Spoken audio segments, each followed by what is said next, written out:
everyone. Just wanted to provide you with our summary of week 3. We're just starting week 4 now. It's we're just on the kind of the upward swing into the downward swing. Actually, we're about at the almost to the halfway point.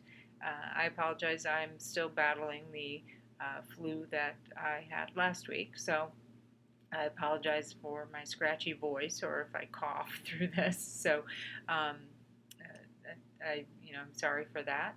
But just wanted to talk a little bit about the discussion for this week, and then we'll get into the quiz. Folks did well in the quiz generally this week, so good job there. So in our discussion, in our coursework for this week, we talked a bit about communication. So communication. Very important as a leader, and in your leadership toolkit, you're definitely going to want to have a number of communication tools, the ability to communicate with your team, with your colleagues, with your leadership above you. You're going to want to be able to do that effectively and efficiently.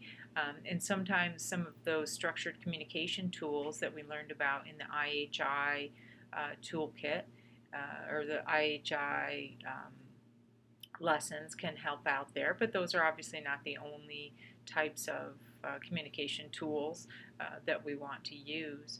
If you haven't completed those, please do. It's not something that you have to submit, but I think that those are very worthwhile and helpful tools. So please make sure that you do complete those modules. Also this week we had our submission of our AIM statements, and I will be getting those graded over the next few days and back to you. The biggest issue that I find with the AIM statements, and this is just in general, not with yours in particular, but the biggest issue that I find is not the topic area, but that they're not specific enough. They need to be, remember, we need those SMART goals. They need to be a SMART aim. So they need to be specific, they need to be measurable. And so hopefully that you've reviewed that setting aims document as you set your aims, and you've set, that I'm going to improve, the number of Diet Cokes that I drink in a week. I'm going to decrease the number of Diet Cokes that I drink in a week by 50% over the next 4 weeks, something like that. It needs to be that specific. So if it's not that specific, I will be providing commentary back to you on that. Obviously, you don't want to be talking about Diet Coke, but that's where you want to go with that. I think that's probably about it from this past week. Also with those toolkit, or with those IHI modules, you can complete a series of them and get a certificate from the IHI. It is free, and so if that's something, if you enjoyed those and you like doing those sorts of things and you happen to have some extra time, that's something that's nice to put on your resume, so definitely take the time to check that out. So let's talk a little bit about the quiz questions. Like I said, people did really well, so good work on that. I'll just review a few of them that were answered incorrectly. So the first, allied health professionals include. So the answers given were osteopaths, dentists, physician assistants, and none of the above. So the correct answer was physician assistants.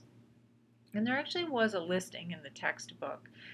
Osteopaths and dentists, those are obviously professionals that have achieved a certain level in the field. Those are licensed professionals that do work independently. Physician assistants are in an allied health field, so they'll typically work with an osteopath, with a medical doctor. For those of you that aren't familiar with osteopaths, they're a doctor of osteopathy. They operate as a medical doctor. You'll see the initials DO after their name. And they follow a very similar path as a physician will through school. They'll go to osteopathic school. There's actually an osteopathic school in Erie, Pennsylvania, Lake Erie College of Osteopathic Medicine, and then they go through a residency very much like any other medical student would. So they just have, if you have a physician that is actually doing osteopathic medicine, they tend to take they do osteopathic adjustments. So kind of similar to chiropractic, except much less invasive.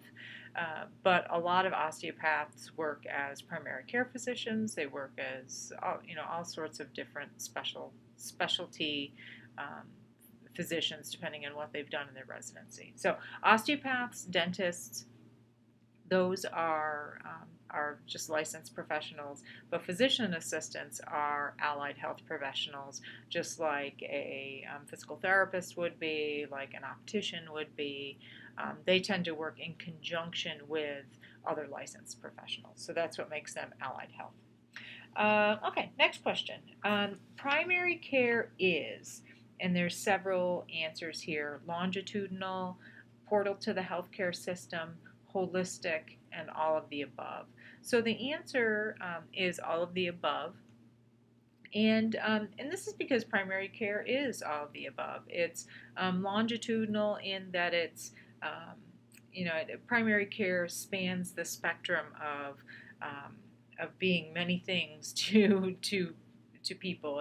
It provides access to the healthcare system. It is that portal. It is the care team for people. It is that longitudinal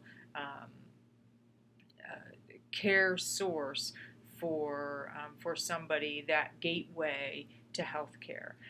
It's also holistic in that it is to treat the whole person. It isn't simply to treat their diabetes or their their hypertension or their twisted ankle.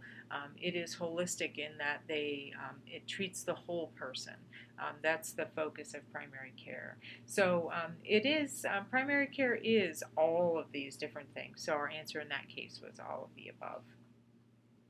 And then the last one, Nurse Reinvestment Act of 2002 provides grants and scholarships for nurses, funding for nurse retention program, funding for further education for nurses.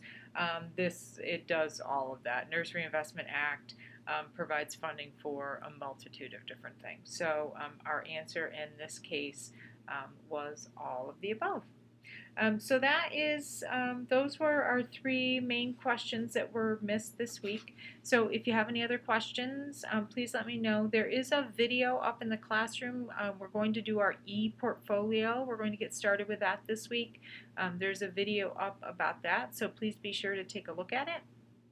And if you have any questions, let me know. But that should, it's pretty user-friendly, should work okay for you. So any questions, please let me know, and I'll look forward to seeing everyone in the classroom.